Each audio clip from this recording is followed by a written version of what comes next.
Guys, Asher coming at you today in Raid Shadow Legends. Welcome to the video, guys. Hopefully it finds you all doing well. Finally recovering from the old sickness. It is definitely going around right now. I feel like everybody I know is sick. If you're sick, I hope that you recover soon as well. If you're healthy, well, take a second and appreciate it. Appreciate it. Show a little gratitude, because health is one of those things you've heard it a million times before, but we don't appreciate it until we don't have it, right? Isn't that the case? So just a reminder for you guys who are healthy out there. Anyway, guys, yesterday I uploaded a video, essential tips for building a tank for kind of a go second team in the arena, and a few of you in the comments asking for essential tips for building a nuker, essential tips for building a debuffer, a control champion, etc. So let's just make a series out of it, guys. I will look for you. I will find you.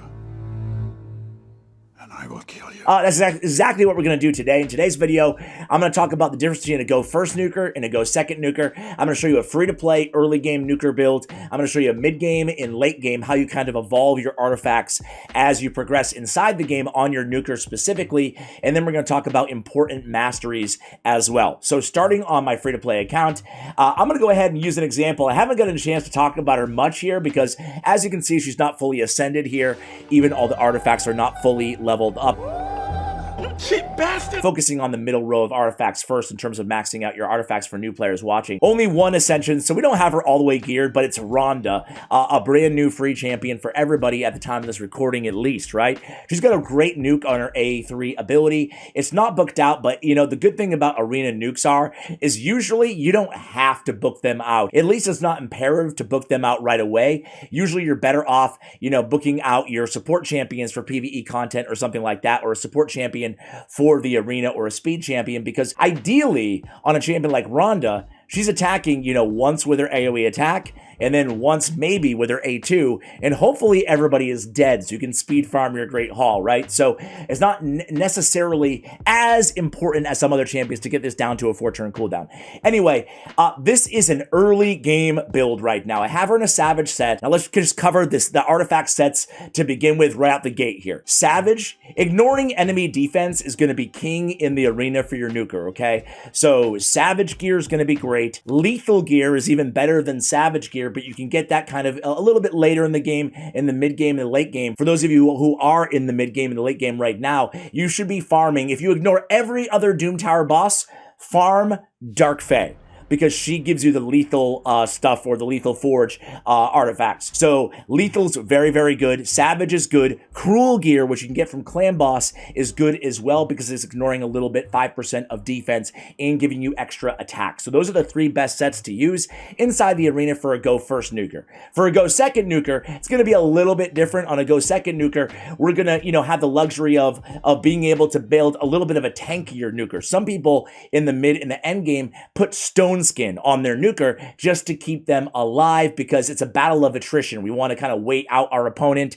let them go first, survive or revive, and then we kill them afterwards, okay? We'll talk about the gear differentials on the go first versus go second in just a moment here, but let's just cover this early game build first for the new viewers out there. So crit, I have crit damage on the gauntlets. Nothing wrong with going crit rate on the gauntlets if you can't get enough crit rate, because #1 priority on every arena nuker, no matter who you're using, is getting that crit rate up to 100%.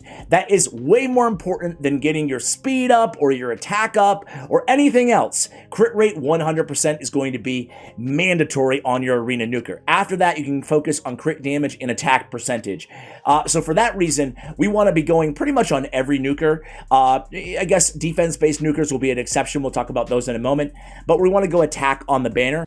Do you want a waffle? We don't have a banner right now. We want to crit damage on the amulet, and we want to go attack on the ring as well. Okay, we have attack percentage on the chest, we have speed on the boots, and we have, again, crit rate or crit damage on the gauntlets. The reason I have crit damage here on these gauntlets is because I was able to find enough decent gear with crit rate, and you can see I have a triple roll there. Really, really lucky, right? But enough decent gear with crit rate as a substat on the rest of my gear to get away with going crit damage on the gauntlets. Usually, you're probably going to be starting out in the very early game with crit rate on your starters gauntlets, and then eventually you can get enough gear with good crit rate substats to move over and upgrade to the crit damage as you approach the mid game, okay? The other thing you want to think about in the end game is getting rid of your speed boots and putting attack percentage on your boots instead on your attack-based nukers, okay? But for that, you need to have very good speed gear or a specific kind of speed-tuned team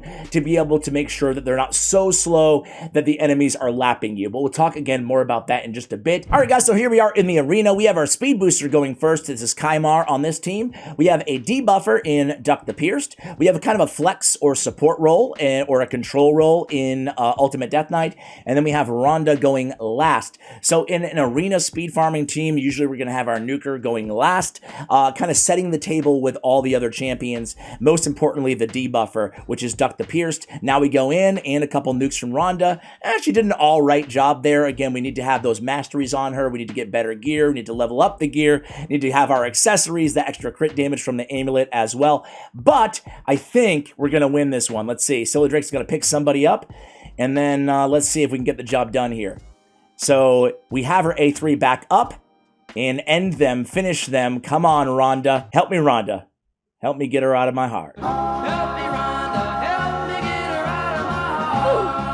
I can't say the name Rhonda without doing a little Beach Boys for you guys. All right, let's move over to the main account, guys. I'll be right back. All right, guys, so here we are on the main account. Before we get into the masteries, I wanted to talk about the most important buffs to kind of set up your nuker, right? So this is not a real arena team here necessarily, but there's two combos that I want to talk about, and it's super obvious, but it's really, really important.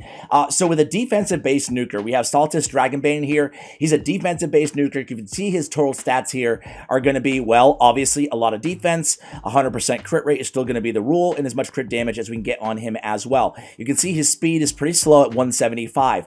We want to make sure that we have a faster increased defense champion on the same team. So he has increased defense, Mausoleum Mage, on a 3-turn cooldown, and you can see his speed is 221. That increased defense is going to be based on their total defense after artifacts, after Great Hall, after everything, after their base stats, right? And it's going to be a tremendous, tremendous help in terms of maximizing their damage. If you're using an attack-based nuker or a defense-based nuker and you don't have an increased attack or increased defense buff going on them before they go, you're missing out on a ton of damage. Same thing on the attack side. We have Arbiter here who starts things off with an increased attack buff, turn meter fill as well, and then that's going to put that increased attack on Trunda, who is my nuker in this hypothetical. Again, we have Arbiter going to be much, much faster, 379 speed than our Trunda, to make sure that we have that increased attack on her before she nukes everybody to death. Hopefully. That is a really, really important note about the turn order and about setting them up with the proper buffs on both scenarios, defense and attack based. All right, guys, so here we have Trunda Guilt Mount. This is obviously an end game build here, but you guys can still kind of use this as something to work towards on your account. As I mentioned, we do have crit damage on the gauntlets. We do have attack percentage on the chest. And as I mentioned earlier, we have attack percentage also on the boots, and I got super lucky. So an 80% attack percentage boost on the Ascension on these boots. So again, this is going to be a very, very end game build here. We got the triple crit damage roll as well. But I wanted to give you guys an idea of how you can basically slowly progress from the early to the mid to the end game, what you should be thinking about. So any attack percentage savage boots that you get, you should be keeping, right? Because eventually you're going to want to put your nuker in some situations. Sometimes you still use speed if you want a super fast team or if you don't have a crowd control champion going ahead of your nuker. But I love going attack percentage or defense percentage on my defense-based nukers on their boots, because obviously you don't want attack percentage on any defense-based or HP-based nuker out there in the game. It's not going to do anything at all for you. But keep an eye out for defense percentage or HP percentage boots on Stone Skin set, right? And keep an eye out for attack percentage boots in Cruel, Savage, and Lethal. And make sure you're not just trashing all of those boots, because someday you might need them. Just one last thought on the go second versus go first nuker. This is kind of a go first build right now because I actually was able to get her to a pretty decent speed at 243, even with the attack percentage on the boots. But generally speaking, on a go first nuker, you're going to need to have a fast speed lead, right? And have a buff stripper or a debuffer like we saw in Duck the Pierced Pierced go first before your Nuker. On a go second team, well, sometimes you can make that kind of trade-off to where you don't need all of those setups for your Nuker. Your idea is to keep your Nuker alive, go with attack percentage on the boots, make a slower version of that Nuker, but a much heavier kind of punch. That way you can get through without having those debuffs necessarily on all the enemies, okay? That's, again, a little bit more towards the end game, but let's talk importantly about masteries here. Now, no matter if you're in the early game, the mid game, or the late game, masteries are going to be so important on your Nuker. If you pick the wrong ones, again, you're going to be leaving a ton of damage on the table and a ton of time wasted in the arena rather than quick 6-second, farm your Great Hall arena runs. So obviously we're going to go with deadly precision, pick up that extra crit rate more often than not. But if you already have 105%, 110% crit rate, there's no reason necessarily to go for it. Go with Blade Disciple instead. That's 75 extra attack. Don't ever, we said this in the last video, don't ever just blindly copy masteries from a YouTube video, because in your case, you might not need the crit rate. You might need the extra attack instead, right? Go with what you need. Shield Breaker is going to be very important. Increase damage inflicted to targets under shield by 25%. Shield in Bolster in champions like Krisk are still very popular in the arena, so having a Shield Breaker on your Nuker is going to be super important to mitigate those champions. Keen Strike crit damage is going to be mandatory almost every single Nuker in the game. And then I think Ruthless Ambush is also just mandatory on an arena Nuker, okay? Increased damage inflicted by 8% on the first hit on each enemy. That is a lot of extra damage on that first hit, and in the arena, that first hit is sometimes, hopefully, also the last hit. They're all dead after that, right? So Ruthless Ambush is one of the most powerful masteries you can get, and it's only tier 3. So even without farming your entire offensive tree, you can pick up a lot of value just off these 4 masteries that we've spoken about so far. Opportunist is also a little bit of a niche one, meaning that it's kind of situational. However, if you have a champion that has stun like Soul of the Drakes, a champion that has sleep like Prince Kymar, fear, true fear like Harvest Jack, a freeze champion like, there's a ninja, or petrification, well, there's not that many of those, Mithrala on your team, basically if you have somebody setting up your Nuker, like we just saw with my Kymar, with a sleep debuff or a stun debuff, getting opportunities is going to give you a ton of extra damage. Again, 12% extra damage if they have those debuffs. So again, very, very important mastery to pick up.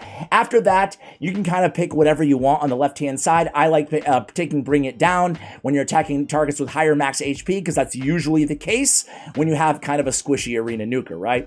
And then the most important is Helm Smasher. We said it at the beginning of the video, and we'll say it here towards the end of the video, guys. Ignoring defense is king inside the arena. So Helm Smasher plus lethal or savage gear is going to give you a shot at ignoring 50% of target's defense. Some champions have skills that can even ignore more defense on top of that. It all kind of stacks together, and the more defense you can ignore, the heavier your Nuker is going to hit. So for an arena Nuker, Helm Smasher is the way to go 100 times out of 100, okay? So those are the most important masteries. Some arena Nukers, you can go support tree. If you need some accuracy, go with pinpoint accuracy. If you don't need a lot of accuracy, we don't want a lot of accuracy on this arena Trunda, you can just go down and pick up retribution from the defense tree. But those are the most important masteries on the offensive side of things. All right, guys, so I'm going to show you a couple runs with Trunda here. This is one of my main speed arena teams. We have Arbiter, Yumeko, Siphi, and Trunda. Again, this is super, super late game, but we started out on super free to play, so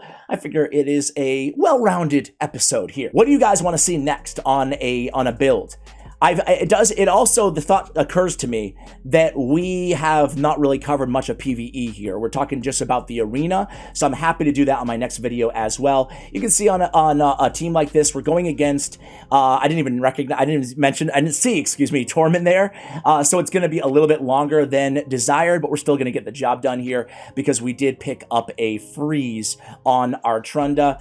Not a big deal though. This team is really, really powerful because Yumeko has an ability that's putting everybody's skills on cooldown, and that's going to be just an amazing opportunity for control. But really, against almost any team, this squad has some sort of a solution. It's kind of a go first team, but it also can go against a lot of go second teams in the arena, which is why, again, it's one of my favorite teams that I have on the account. So here it is, guys. Nice and fast, even against a Nekret the Great team who can be pretty tanky. Let's go against one more squad here. Let's go against another... let's go against this very tanky... I want to try to pick the tankiest team that I can find here before we end off the video. But yeah, as I was saying, guys, let me know. Do you want to see a PvE build? Do you want to see... what do you want to see next? Because I really like this, and I kind of want to stick with this build series here because I think it's a lot of fun, and I think that it's good fundamentals to look back on as well. Just if nothing else, a reminder or maybe a good place to direct new players to the game so they can have an idea of what they should be looking out for in terms of gearing up their tanks in yesterday's video or their nukers in today's video. So kind of scared of Mortu Macabre, who is the final boss in the campaign because he has the peril ability, but it looks like we're going to be pretty safe here, taking them down one by one. What I love about this team that I'm facing, even though they're a pretty intimidating endgame team, they don't have a reviver, so I don't have to worry about that. Even if they did, again, we do have Yumeko just put their skills on cooldown. We have to deal with the one stone skin turn on Mortu Macabre, but eventually we'll get the job done here. And I'm going to show you a stone skin arena nuker build in today's video. But again, if you have a go second team and you just want to keep your nuker alive, keep them from being crowd controlled, keep them from being killed, well, nothing wrong with going stone skin on your nuker. The stat priorities remain the same in that situation. So guys, I hope you found this video helpful. Wishing you a very happy holidays if you're watching this around the time that it goes live. Much love out there, especially if you need it. And as always, take care, guys.